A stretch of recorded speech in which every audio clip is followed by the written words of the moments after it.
संसद भवन के मानसून सत्र में विपक्षी सदस्य एसआईआर के मुद्दे को लेकर संसद के अंदर हो चाहे बाहर हो लगातार प्रदर्शन कर रहे हैं। वहीं नगीना के सांसद चंद्रशेखर आजाद एक दवा एक दाम नीति लागू करने की मांग कर रहे हैं। क्यों आखिर?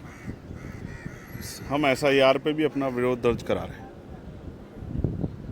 आज पार्लियामेंट में जो क्वेश्चन आवर था उसमें दूसरे नंबर पे स्वास्थ्य से जुड़ा हुआ सवाल था। मैं उस पर सप्लीमेंट्री करके इस सवाल को अंदर पूछता, लेकिन हाउस अर्जेंट हुआ तो मैं सड़क पे बाहर इन गलियों में इस सवाल को उठा रहा हूँ क्योंकि आम जनता का सवाल है। मेरी मांग है एक दवा दाम पॉलिसी लागू। आप ये समझिए, भारत में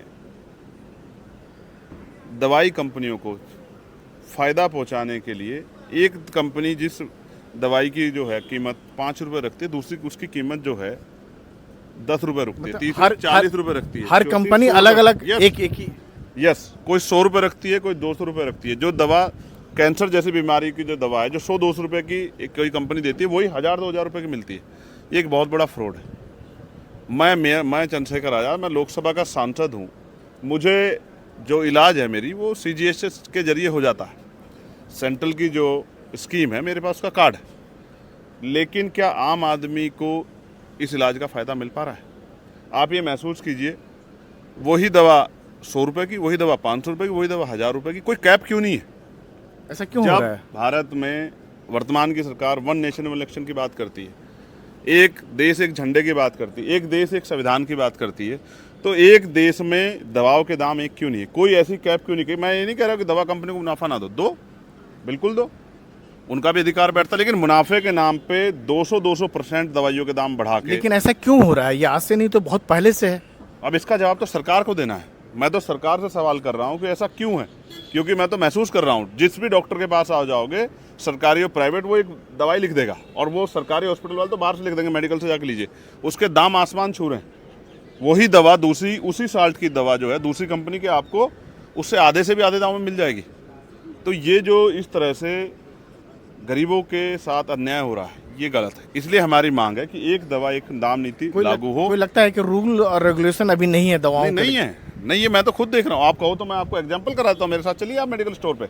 इसका सबसे ज्यादा नुकसान किसको होता है? गरीबों को, अमीरों को भी, सभी को होता है। जेब तो सबकी करती है। ये मेरा विषय नहीं है। मेरा इलाज, मेरे परिवार का इलाज जो है वो सेंट्रल गवर्नमेंट की जो हेल्थ स्कीम है उससे हो जाएगा, लेकिन मैं उस सवाल को उठा रहा हूँ जो भारत 140 करोड़ भारतीयों का सवाल है। आप ये समझिए, एक दवा एक दाम पॉलिसी लागू होनी चाहिए और हर गली में जन औषधि केंद्र सरकार को खोलना चाहिए। सरकार किसके लिए? जनता के लिए ना, जनता के हितों के लिए। तो बीमारियों से लोगों की जान जा रही है। आपको पता है मेरे यहाँ लोकसभा क्षेत्र में डायलिसिस पे था एक बच्चा, लाइट चली गई और जनरेटर में तेल नहीं था, उसकी जान चली गई। आज सुबह मैंने अखबार में ये घटना पढ़ी, वो बलिया की है।